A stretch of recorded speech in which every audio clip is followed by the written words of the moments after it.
திருக்குறள் அதிகாரம் 26. புலால் மறுத்தல்.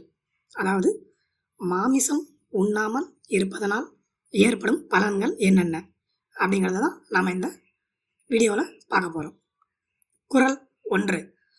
தன்ஊன் பெருக்கற் தான் பிறிது ஊனுண்பான் எங்கனம் ஆளும் அருள். விளக்கம். தன் உடம்பை பேணி வளர்ப்பதற்காக இன்னொரு உடம்பை தின்பவன் மனதிற்குள் எப்படி இரக்கம் என்பது இருக்கும் அப்படிங்கிறது தான் இந்த குறளுக்கான விளக்கம். குறள் 2.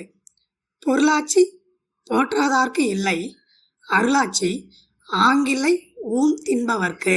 விளக்கம். பொருளால் பயன் பெறுவது அதை பாதுகாக்காதவர்களுக்கு இல்லை. அதே போல இரக்கத்தால் பயன் பெறுவது இறைச்சி தின்பவர்களுக்கு இல்லை. குறள் 3. படை கொண்டார் நெஞ்சம்போல் நன்றுக்காது ஒன்றன் உடல் சுவை உண்டார் மனம். அதாவது கத்தியை தன் கையில் பிடித்து இருப்பவர்களின் மனம் இரக்கத்தை எண்ணி பார்க்காது. அதுபோல பிறிதொரு உடலை சுவைத்து உண்டவரின் மனதிற்குள் இரக்கம் என்பது இருக்காது அப்படிங்கிறதான் இந்த குறளுக்கான விளக்கம். குறள் 4. அருளல்லது யாதெனில் கொல்லாமை கோரல் பொருளல்லது அவ்வூன் திணல். விளக்கம். இரக்கம் எது என்றால் கொலை செய்யாமல் இருப்பது. இரக்கம் இல்லாதது எது என்றால் கொலை செய்வது. பாவம் எது என்றால் இறைச்சியை தின்பது அப்படிங்கிறதுதான் இந்த குறளுக்கான விளக்கம். குறள் 5. உண்ணாமை உள்ளது உயிர்நிலை ஊனுண்ண அன்னத்தால் செய்யாது அலறு. விளக்கம். இறைச்சியை சாப்பிடாமல் இருத்தல் என்னும் அறத்தின் மேல் உயிர்நிலை இருக்கிறது. இதை தாண்டி இறைச்சியை சாப்பிடும் உயிர்களை நரகம் விழுங்கிவிடும். அவர்களை அந்த நரகத்திலிருந்து வெளியும் தள்ளாது என்பது இந்த குறளுக்கான விளக்கம். குறள் 6. திணல் பொருட்டால் கொள்ளாது உலகினில் யாரும் விலை பொருட்டால் ஊன் தருவார் இல். அதாவது மாமிசம் சாப்பிடுவதற்காக நாம் மற்ற உயிர்களை கொல்லாது இருந்தால் புலால் விற்பனை செய்யும் தொழிலை யாராலும் மேற்கொள்ள முடியாது என்பதே இந்த குறளுக்கான விளக்கம். குறள் 7.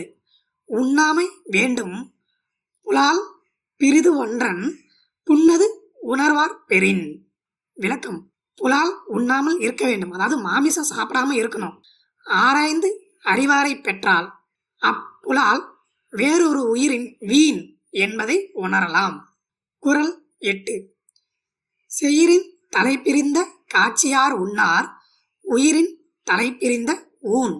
அதாவது பிழையில்லாத அறிவினை உடையவர்கள் ஒரு காலத்திலும் உயிர் பிரிந்த இறைச்சியை உண்ண மாட்டார்கள் என்பதே இந்த குறளுக்கான விளக்கம். ஆனால் இன்னைக்கு அப்படி கிடையாது.